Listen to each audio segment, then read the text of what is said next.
So our today's class is based on the expansion of the Islamic Empire towards the Byzantines.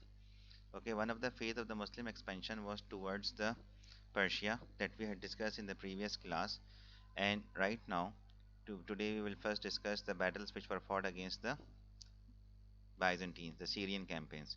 We know from the Caliphate of Hazrat Abu Bakr Radhiyallahu anhu that during his rule Abu Bakr Radhiyallahu anhu had sent first Osama, okay, on expedition to Syria, and later on Abu Bakr Radhiyallahu anhu had sent four more commanders, okay, four more Muslim columns, Muslim army, okay, four columns of the Muslim army has been sent towards Syria, and they were under an experienced commanders.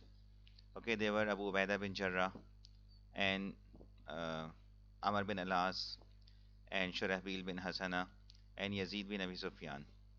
Okay, at that time, these four commanders were leading successful campaigns there. And during the Caliphate of Abu Bakr anhu, Heraclius, their emperor, their king, prepared a large army, and he had also had divided the army into four columns. But each column of his army was greater than the whole Muslim army. At that time, Abu Bakr had sent Khalid bin Walid, okay, from Syria, oh sorry, from Persia to Syria. Khalid Razilullah anhu was leading. Okay, we are talking about the battles which were fought against the uh, during the Caliphate of Abu Bakr Radhiyallahu anhu for wars with the Byzantines. So at that time, Khalid Radhiyallahu anhu was in Persia, and Abu Bakr had sent Khalid Radhiyallahu anhu towards Syria, and Khalid was made the commander in chief of the Muslim army. So Muslims, they had led successful campaigns there, and by the time of the death of Abu Bakr Radhiyallahu anhu, Muslims, they had laid siege to Damascus. Okay, at the time of the death of Abu Bakr Radhiyallahu anhu, Muslims, they had laid siege to Damascus. Damascus was the capital of Syria. Okay, and at that time Abu Bakr Radhiyallahu anhu died. And with the death of Abu Bakr Radhiyallahu anhu, further conquest stopped. Okay, fine.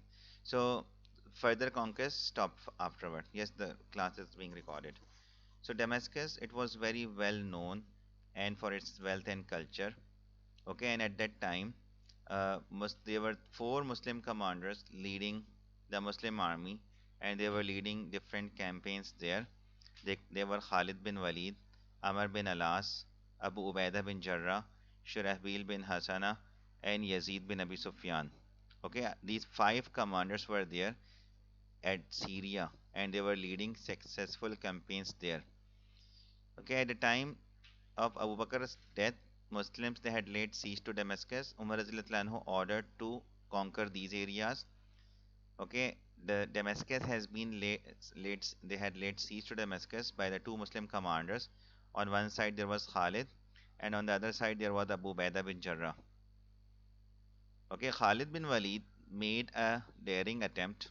ठीक है, उन्होंने एक हिम्मत की, ठीक है, and one of the Muslim commander, Muslim soldier, okay, and some of the Muslims, they swam across the moat, and using the rope ladders they scaled the walls. ठीक है, कुछ वहाँ से पानी का जो रास्ता होता है वहाँ से, ठीक है, निकल के वहाँ तक पहुँच गए, and some of them they scaled the walls through the rope made the ladders made up of ropes.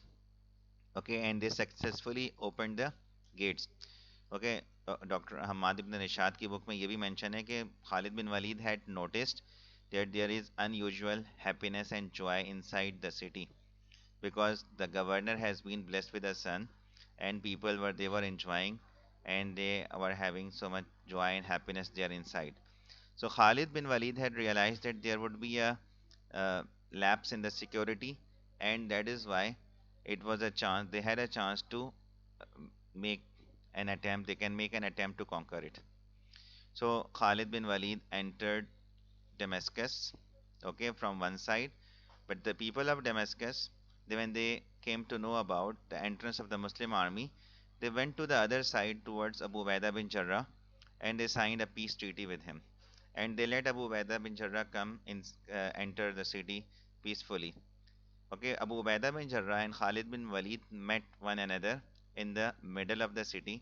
Then Khalid bin Walid and Abu Ubaidah bin Jarrah came to know about that what happened and what trick has been played by the people of Damascus. But Khalid bin Walid decided to abide by the terms that has been signed by Abu Ubaidah bin Jarrah. Since Abu Ubaidah had already signed a peace treaty with them, so Khalid gave them peace too, and no booty or slaves have been taken. So this is how Damascus was conquered. Okay, next conquest was the okay. Along with the conquest of Damascus, you can write about the conquest of Hems. There was another important town that is known as Hems. Some books mention it with names Homs, or it is Emesa. Okay, Emesa. Okay, that is conquered. Another important town has been conquered by these two commanders, Khalid and Abu Ubaidah bin Jarrah. And the people at Hems, they surrendered on the same conditions. Okay, what the people did, Khalid entered Damascus from one side, but the people of Damascus, they went to the other side, their other gate, where Abu Ubaidah bin Jarrah has laid siege to their city, and they signed a peace treaty with Abu Ubaidah bin Jarrah. Okay, Abu Ubaidah bin Jarrah was not aware, he was completely unaware about the daring attempt of Khalid bin Walid. Okay, no, they were not pretending to be joyous. They were actually very much happy and feeling overly joyed because the emperor has been blessed with a son. ठीक है, तो वहाँ पे खुशी की एक लहर थी. They were celebrating this day with a day of happiness because the emperor has been, the governor has been blessed with a son. ठीक है, when this has been noticed, so Khalid realized कि वहाँ पे security इतने ज़्यादा आज नहीं होगी. ठीक है, around the gates, and Muslims, they made an attempt to uh, jump over the wall, and they successfully opened the gates, and Khalid bin Walid and his army entered. They stormed in and they attacked and they conquered the city. ठीक है, जब इन्होंने यहाँ से conquer start किया तो on the other side they went to the other side, the other gate, because the city had different entrances and there were Muslim commanders and Muslim army at different gates. So they were not, Abu Ubaidah bin Jarrah was completely unaware about the attempt that has been made by Khalid bin Walid. So this is how, although the city was conquered, but they Khalid bin Walid decided to keep the terms that has been signed with Abu Ubaidah bin Jarrah by the people of Damascus. Okay, when Muslims later on, when Muslims they went to another town, they laid siege to it. That was Hems. Again, the people of Hems, that was also one of the commercial city. Okay, important town, and the people of Hims, they also surrendered on the same conditions that they will pay jizya. Okay, and they were given the religious freedom. Fine, and this is how Emesa and Homs was also conquered. The most important battle which was fought against the Byzantines was the Battle of Yarmouk. Okay, Yarmouk was the most decisive one because Heraclius was very much concerned over the loss of these holy lands. Okay, because Muslim army, they were leading successful campaigns there. Okay, and Amr bin Alas had already laid siege to their important city, Jerusalem.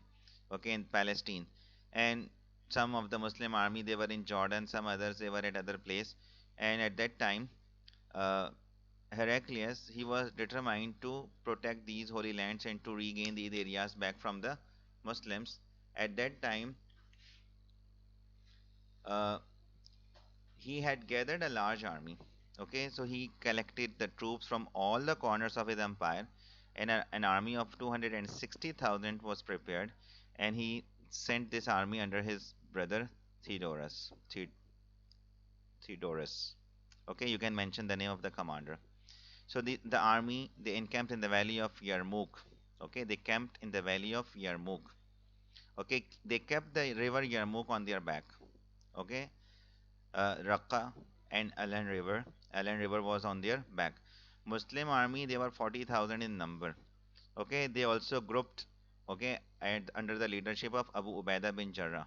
आपने थोड़ा सा इसका background देना है कि when the Byzantines, they had prepared such a great army and this army has been sent, Khalid bin Walid had realized, okay, the tactic and the war strategy of the Heraclius. Okay, he had realized that Muslim army has been divided geographically. Geographically, Muslim army has been divided into different parts. Okay, some of them they were in Jerusalem, some of them they are in other areas, and Heraclius wanted to take advantage of that. Okay, he wanted to take advantage of this geographical division of the Muslim army at different places. Okay, because he did not want a single pitched battle. Okay, he wanted to take advantage of this division that Muslim army has been geographically divided into different places.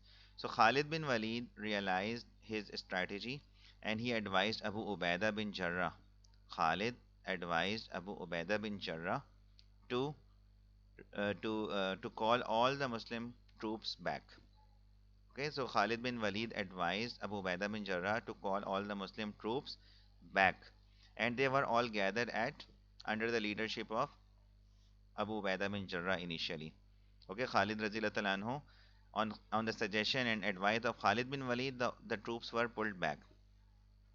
And then Khalid bin, at that time, the army has been divided. Abu Ubaidah handed over the charge and the command to Khalid bin Walid. Okay, Khalid bin Walid was now the commander of the all the troops. Khalid divided the army into 38 regiments. Okay, he divided the army into 38 regiments. Okay, 38 groups, battalions. 18 were put in the middle. Okay, 10 on the right and 10 on the left. 10 were put on the right and 10 were put on the left. So this is how he divided the army into 38 regiments, 38 battalions, groups.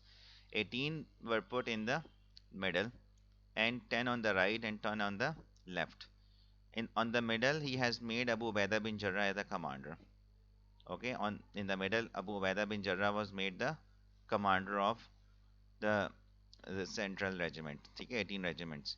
And on the right, he appointed Shurahbil bin Hasana, another commander, Shurahbil. And on the left, he appointed Yazid bin Abi Sufyan, the commander. Okay, Yazid bin Abi Sufyan was made the commander of the left wing. And the central command, the overall commander of the Muslim army was Khalid bin Walid. This was the formation of the Muslim army. Okay, so when the battle started, before the starting the battle, Muslims they gave them three regular alternatives: to accept Islam, or to pay jizya, or to get ready for the war. Okay, when the Muslim delegation went to them to offer them these three options, okay, the Byzantines they tried to bribe them. Okay, they promised to pay them heavy amount and heavy sum of money. Okay, in case they will leave their area. Okay, they asked Muslims to leave their area and they will pay them a huge sum amount of money, huge sum of money. Muslims they gave them three alternatives, three regular alternatives: to accept Islam, or to pay jizya, or to get ready for the war. Okay, Khalid bin Walid made best utilization of his cavalry and the proper organization of the Muslim army. It helped Muslims to get victory over their enemies. Fine, the battle lasted for 6 days. Okay, Khalid took half of his cavalry behind the right flank. Okay, what he did, Khalid took half of his cavalry behind the right flank. Right flank मतलब right side पे जो थी वो army. Okay, because they wanted to get their holy lands back. Okay, they had rich resources. They were superpower of that time. So they wanted to bribe them in this way and wanted to get it back from these areas from the Muslims. So Khalid took half of his cavalry behind the right flank and he gave Qais. Okay, the rest of the half cavalry was given to Qais behind the left flank. Okay, Abu Ubaidah was behind the center. Okay, and center was led by Said bin Zaid. तो ये सारी details भी आप answer में दे सकते हैं कि this is how this was the formation of the Muslim army at that time. Okay, Khalid Radiallahu anhu and Qais they broke on to their cavalry and killed 10,000 of them. Okay, battle started. Okay, Saeed engaged the army with perseverance until their cavalry reached Muslim encampments. मतलब Byzantine की जो cavalry थी वो मुसलमानों के camps तक पहुंच गई. Then Khalid Radiallahu anhu and Qais broke onto their cavalry and killed 10,000 of them. Okay, so they fled away from the battle area. Then Khalid and Qais then attacked the main battle area. ठीक है, उनका जो main battle area था Khalid and Qais, because they were the cavalry, they were the attackers. So the Romans were shocked. Okay, the Byzantines were completely shocked when their cavalry disappeared and Muslims appeared. उनकी जो cavalry थी वो वहां से completely चली गई. And their resolve was completely shattered and they turned on their heels. So एड़ी के बल वहां से they retreated back on their heels. The battle lasted for 6 days, and then only on the sixth day, only one third of the Byzantine army remained in the battlefield. Rest were either had been killed or had fled away. Muslims also suffered heavy losses in this battle because Byzantines were very experienced archers. Okay, they were very heavy archers, and many Muslims they received uh, injuries and they were severely wounded because of because of that heavy attack from them. So 3,000 Muslims were martyred, and thousands of Christians were also killed. Okay, you can mention that Abu Sufyan lost his second eye in this battle. Okay, the first eye has been lost in the battle of Hunain. Okay, in the battle of Hunain, when he received the planned archery from the Hawazin and Saqif tribe, and he lost his second eye in this battle, the Battle of Yarmouk. Okay, Khalid bin Walid also lost his childhood friend Ikrama. Okay, Ikrama bin Abi Jahl. Okay, he lost his childhood friend, another great commander of the Muslim army was lost. He died in this battle. So this was one of the major battle, because of which Umar Radhiyallahu anhu, when he received the news of the victory, he fell into a prayer of gratitude. Okay, he performed thanksgiving prayer, gratitude prayer, when he got the news of the success at Yarmouk. So Heraclius withdrew from Syria and he moved his capital to Constantinople. Okay, इसको हम कुस्तुनतीनिया भी कहते हैं. So he shifted his capital from Damascus to, and he left this area and he went to Constantinople, and where he established his rule over there.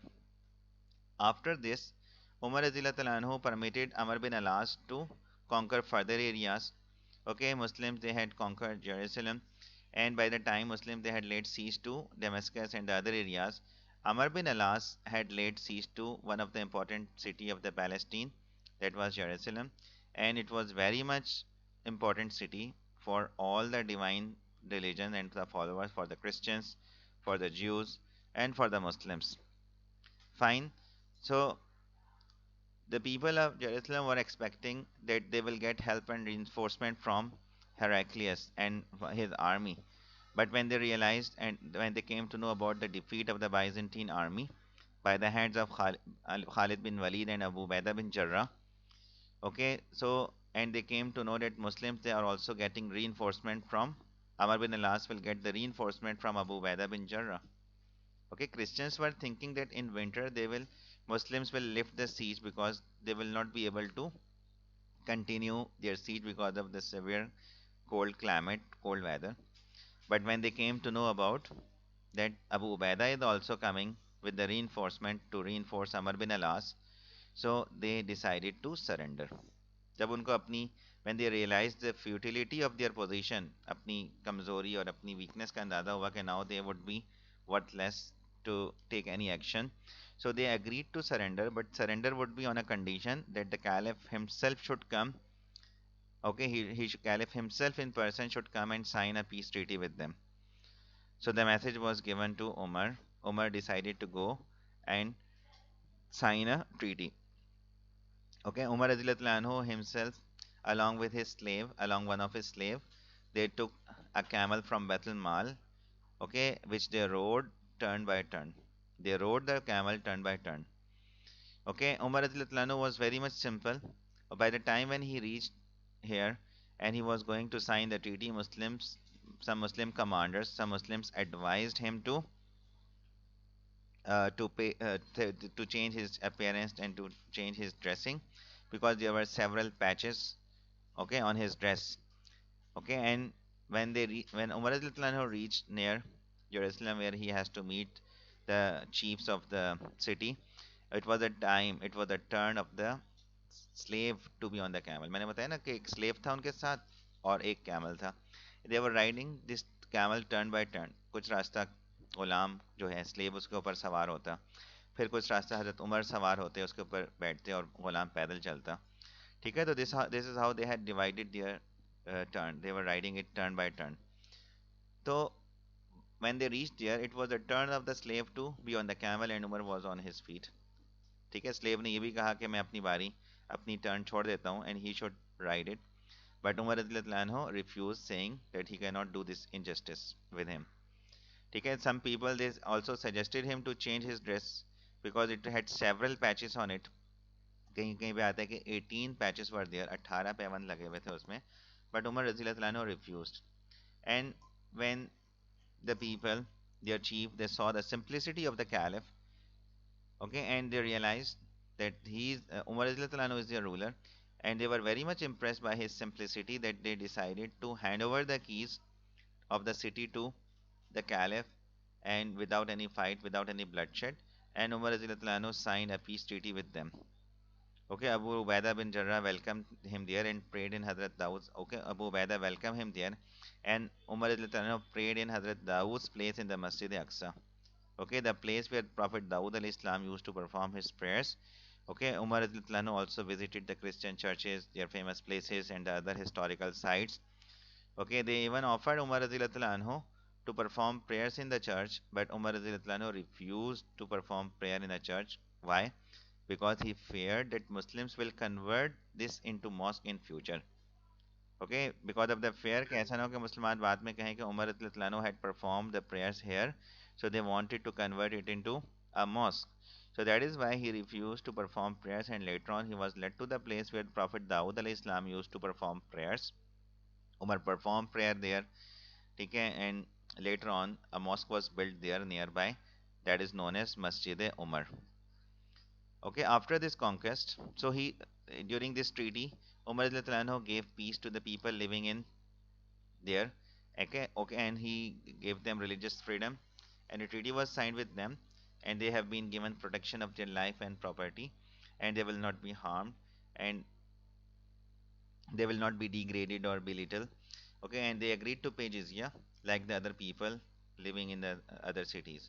So this is how this city was conquered without any bloodshed, okay, without any fight, and this is how this peaceful treaty led to the conquest of Jerusalem. Another important conquest is the conquest of Egypt, which happened after the conquest of Jerusalem. Because Amr bin al-As, he realized that without the conquest of Egypt, there will be always a threat of attack from the Byzantine.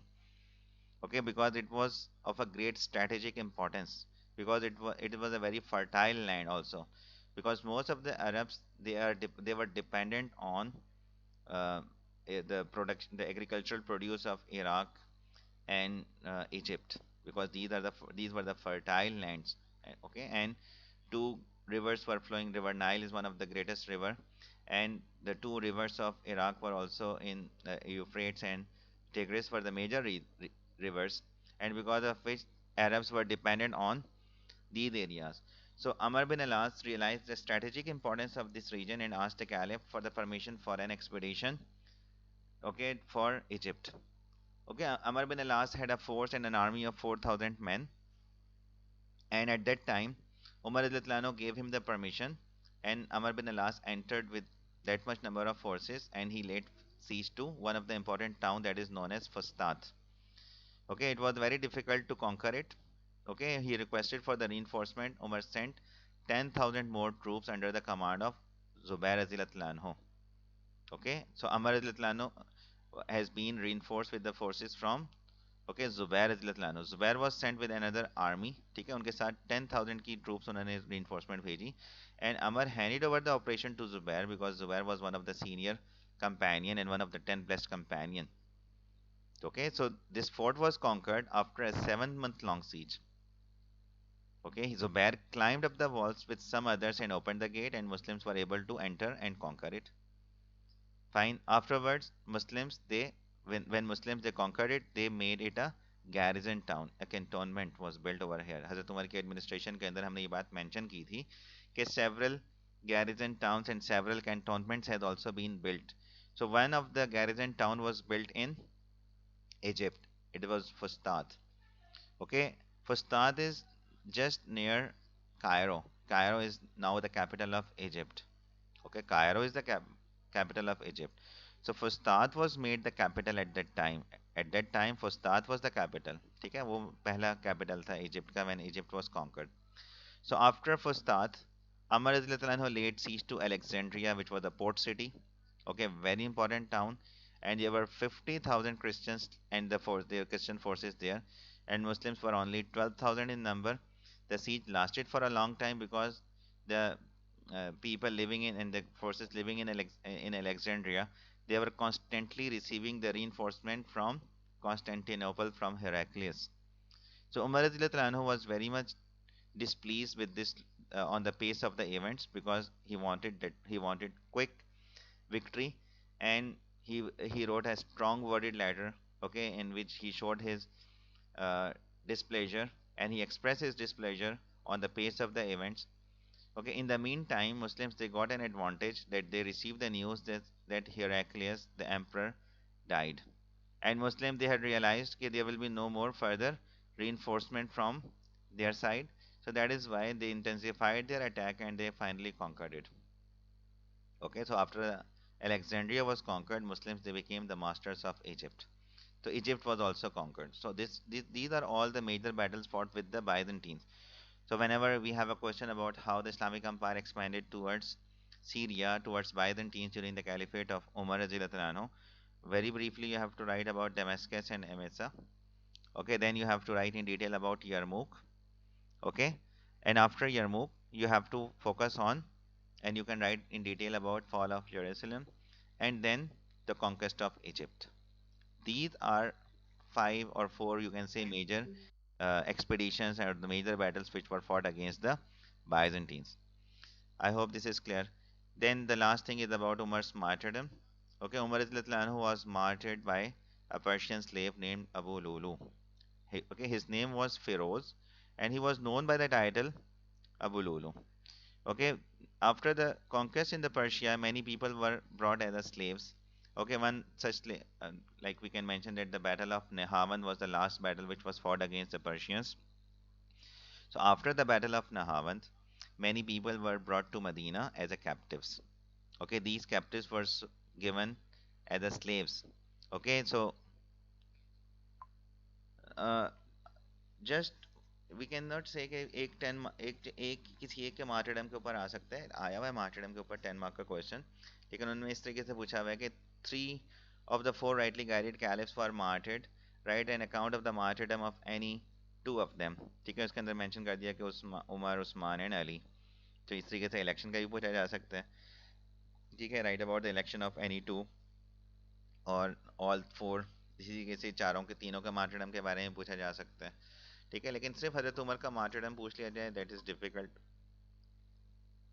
ठीक है, तो उमर रज़ियल्लाहु अन्हु, ठीक है, these captives were made slaves and they were given to the different people. So Feroz was a slave of Mughira bin Shoba, and Mughira used to charge tax from him, and since that was the jizya.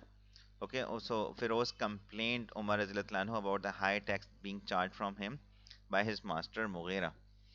Fine, so Umar radiallahu anhu asked the reason that why uh, Umar radiallahu anhu asked Mughira that why he's charging too much tax, to which Mughira's reply was very much satisfactory. Okay, and Umar radiallahu anhu also considered this reasonable because Feroz was very much experienced and he had too many expertise and he can easily manage this that much tax. Okay, that was approximately 2 dirhams per day which he was giving as a tax. Okay, so Feroz was very much famous in making mills, okay, windmills. Umar asked Abu Lulu that I heard that you make windmills. Make one for me as well to grind the flour.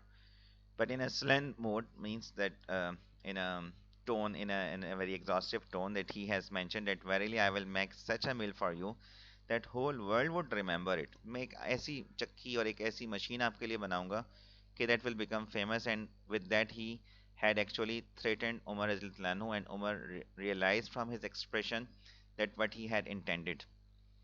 ठीक है, उसका intention क्या है? So Feroz attacked Umar while he was leading the morning prayer, Fajr prayer. He stabbed him 6 times in his belly. The last one was on the navel, which proved very much fatal because it had completely damaged his intestines. Okay, so Umar was left profusely bleeding while Feroz tried to flee, but people from all sides rushed to capture him. They captured him, and he finally committed suicide by inserting the same dagger in his stomach. Fine. You also have to mention that Umar Anhu survived for a few days, okay, 3 days, and he died on 1st of Muharram. But before his death, okay, Umar Anhu made a panel of 6 people, okay, to whom the new caliph would be elected, okay, from amongst them, and he expressed his desire to be buried beside the Prophet Muhammad, peace be upon him, and he requested Hazrat Aisha radiallahu anha to allow, and she allowed. So Umar radiallahu anhu died of the wounds 3 days later on Wednesday, 3rd November 644. You can mention that it was 1st of Muharram. Okay, 1st Muharram 24 AH.